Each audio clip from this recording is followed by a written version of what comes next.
पहला प्रश्न ऐसा है, प्रेज द लॉर्ड ब्रदर, हम एथिस्ट लोगों को परमेश्वर के बारे में कैसे बताएं? ओके, सो प्रश्न ये है कि एथियस्ट लोगों को यानी कि नास्तिक लोगों को परमेश्वर के बारे में कैसे बताएं, उनको सुसमाचार कैसे सुनाएं।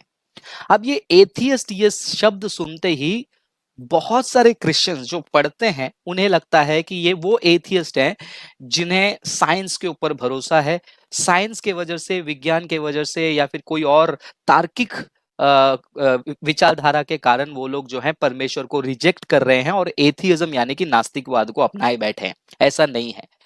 जब भी कोई कहता है कि मैं नास्तिक हूं, उसे साइंस, हिस्ट्री, ज्योग्राफी से आंसर देने से पहले, थियोलॉजी से आंसर देने से पहले, उसके साथ अपोलोजेटिक्स करने से पहले पहले अंडरस्टैंड करें कि वो एथियस्ट क्यों है। क्योंकि मैं ये सीखा हूं, मैंने ये सीखा है कि जब भी कोई कहता है कि वो एथियस्ट है तो my first question would be, मेरा पहला प्रश्न उसके लिए ये रहता है कि आप एथियस्ट क्यों हैं।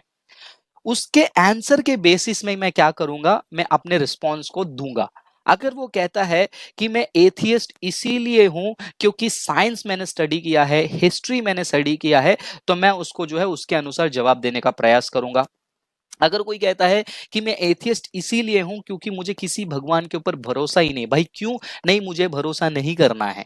आप इसके साथ आप कैसे तर्क करोगे? क्या आपको इतिहास दोगे, क्या आप उसको साइंस दोगे? लेकिन वो लेने के लिए तैयार नहीं है, तो उससे बात करने का तरीका अलग है। तीसरा एथियस्ट एक ऐसा हो सकता है जिसने अपने जीवन में कोई बहुत बड़ी घटना को देखा।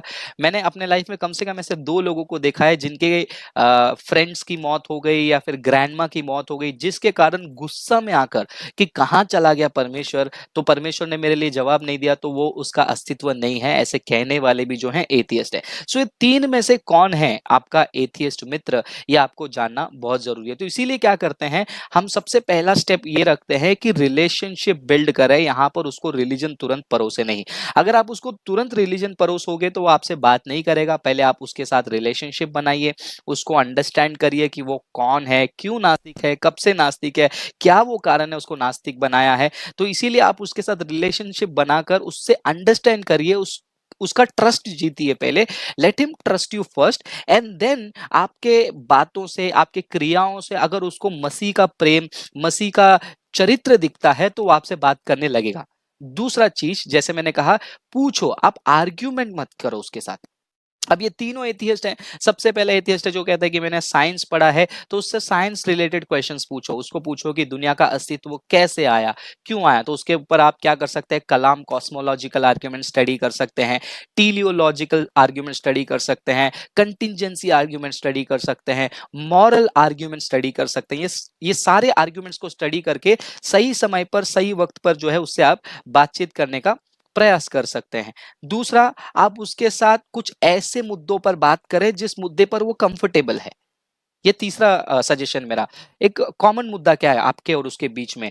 क्या वो प्रेम है, क्या वो जस्टिस है, क्या वो हिस्ट्री है, क्या वो साइंस है? तो आप उनके साथ एक ओपन डायलॉग करो और उनके साथ आर्ग्यूमेंट करके उनको नीचे गिराने की कोशिश मत करो। उनके हर एक बातों में यीशु मसीह का प्रेम दिखाने का कोशिश करो, लेकिन धार्मिक प्रचार उसके सामने मत करो। प्रीचर मत बन जाओ उसके सामने, जिसे वो शायद से रिजेक्ट करेगा। आपका पर्सनल टेस्टिमनी भी शेयर कर सकते हैं कि किस प्रकार परमेश्वर ने आपके जीवन को बदला, आपके लाइफ के ट्रांसफॉर्मिंग स्टोरी को आप उसके साथ शेयर कर सकते हैं। उसके साथ रिस्पेक्टफुली बात करें और पवित्र आत्मा को काम करने दीजिए।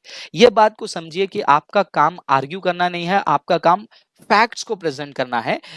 एक बहुत ही सिंपल सा मैं प्रोवर्ब यूज करता हूं मेरे कई सेमिनार में, कि आप एक घोड़े को जो है पानी पीने के लिए पानी तक ले जा सकते हो, उसको पानी पिला नहीं सकते हो। तो वैसे ही एक व्यक्ति को मसीह के पास लेने का प्रयास कर सकते हो, लेकर जाने का प्रयास कर सकते हो, लेकिन उसको आप मसीह के पास लेकर नहीं जा सकते हो। तो इन चीजों को जो है आप ध्यान में रखिएगा। और हाँ, इसके लिए समय लगता है। Everything takes time.